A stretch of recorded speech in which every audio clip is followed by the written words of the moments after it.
इज्जत से जीने का, किसी से डरने का नहीं, ना पुलिस से ना एमएलए से। मैं गंगूबाई, प्रेसिडेंट कमाटीपुरा। कुमारी आपने छोड़ा नहीं और श्रीमती कभी किसी ने बनाया ही नहीं। गंगूबाई कठियावाड़ी फिल्म की कहानी मुंबई की क्वीन कही जाने वाली गंगूबाई कोठेवाली की असल कहानी पर आधारित है। उसे लोग गंगूबाई कठियावाड़ी भी बुलाते थे। मुंबई अंडरवर्ल्ड की दुनिया में गंगूबाई एक ऐसा नाम रहा है जिसके कोठे पर बिना उसकी मर्जी के बड़े बड़े गैंगस्टर भी कदम नहीं रखते थे। वह सेक्स वर्करों के हित में भी काम करती थी और उनके लिए भी। गंगूबाई का कद का अंदाज़ा इस बात से लगाया जा सकता है कि आज़ाद मैदान में उसके भाषण को 60 के दशक में हर बड़े अखबार ने जगह दी थी।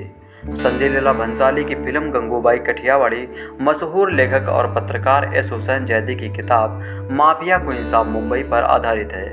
एक पुरानी कहावत है कि कोई इंसान बुरा नहीं होता, उसे बुरा बनाते हैं उसके हालात। गंगूबाई की कहानी भी ऐसी ही है। वह तो गंगा थी, धोखे और शोषण ने उससे उसकी मासूमियत छीन ली, उसके भीतर एक गुबार भर दिया। देखते ही देखते गुजरात की गंगा हरजीवन दास कब गंगूबाई बन गई, कब वह मुंबई के सबसे नामचीन वैश्यालय की मालकिन बन गई, यह न उसे पता चला और न ही मुंबई माफिया को और न ही पुलिस को। गंगा हरजीवन दास था, वह गुजरात के कठियावाड़ की रहने वाली थी। एक संपन्न परिवार में पैदा हुई गंगा का सपना था कि वह बड़ी होकर एक्ट्रेस बने। माता पिता ने पालन पोषण भी बड़े लाड़ प्यार से किया था, लेकिन कॉलेज के दिनों में गंगा को प्यार हो गया। प्यार होना गलत नहीं था, लेकिन 16 की उम्र में उसे जिससे प्यार हुआ था वह गलत था। शायद गंगा की ज़िंदगी की सबसे बड़ी भूल। गंगा को उसके पिता के अकाउंटेंट से मोहब्बत हुई थी, जिसका नाम था रामनील लाल। गंगा के परिवार वाले इस प्यार के खिलाफ थे। गंगा को एक्ट्रेस भी बनना था और प्यार भी पाना था, इसलिए वह रामनील के साथ भागकर मुंबई आ गई।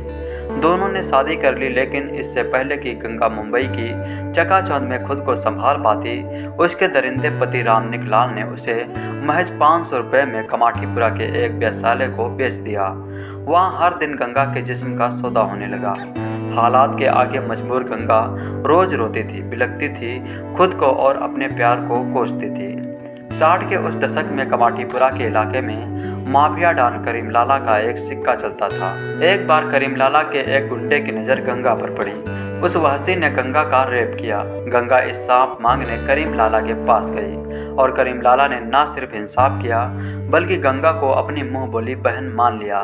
इस एक घटना ने गंगा की जिंदगी बदल दी और यही से गंगा के गंगूबाई कठियावाड़ी बनने की असली कहानी शुरू हुई। करीम लाला की बहन बनने के बाद गंगूबाई का कद बढ़ गया। वह कमाटीपुरा की कोठेवाली गंगूबाई बन गई। धीरे धीरे कमाटीपुरा की पूरी कमान भी गंगूबाई के हाथ आ गई।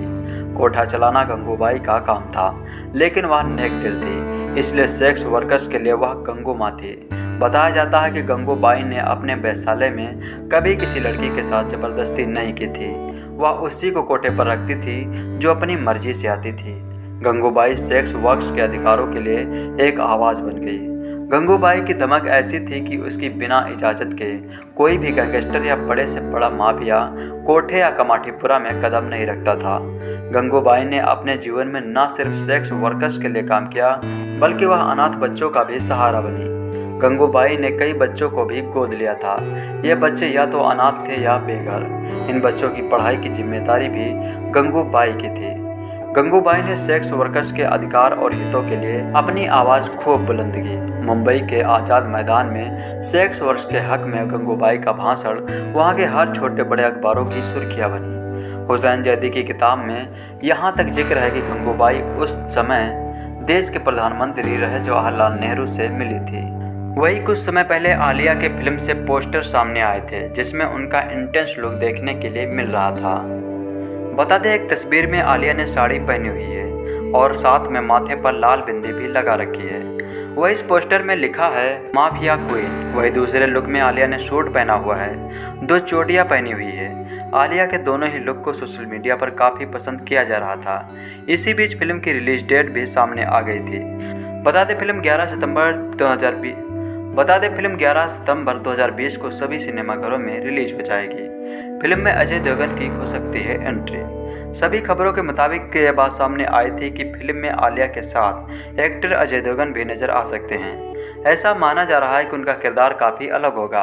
हालांकि इस बात की अभी तक कोई आधिकारिक घोषणा नहीं हुई है। रणबीर ने इस फिल्म से किया इनकार। वह इस फिल्म के हीरो के किरदार के लिए भंसाली रणबीर सिंह को लेना चाहते थे, लेकिन सूत्रों के मुताबिक रणबीर ने आलिया के साथ इस फिल्म को काम करने से मना कर दिया। इसके पीछे की वजह क्या है, इस बात का खुलासा नहीं हो पाया, लेकिन बताया जा रहा है कि आलिया रणबीर से बेहद खफा हैं। दोनों की दोस्ती के बीच कड़वाहट आ गई है। ये है आलिया के अपकमिंग प्रोजेक्ट्स। हाल ही में बेस्ट एक्ट्रेस का खिताब अपने नाम करने वाली आलिया भट्ट इन दिनों कई सारे प्रोजेक्ट्स में बिजी चल रही थी। हाल ही में खबर आई थी कि आयान मुखर्जी के निर्देशन में बनी ब्रह्मास्त्र में भी आलिया नजर आने वाली हैं। इस फिल्म में पहली बार रणबीर कपूर और आलिया भट्ट की जोड़ी दर्शकों के सामने नजर आएगी। फिल्म में रणबीर और आलिया के अलावा अमिताभ बच्चन, डिम्पल कपाड़िया और नागार्जुन जैसे सितारे होंगे।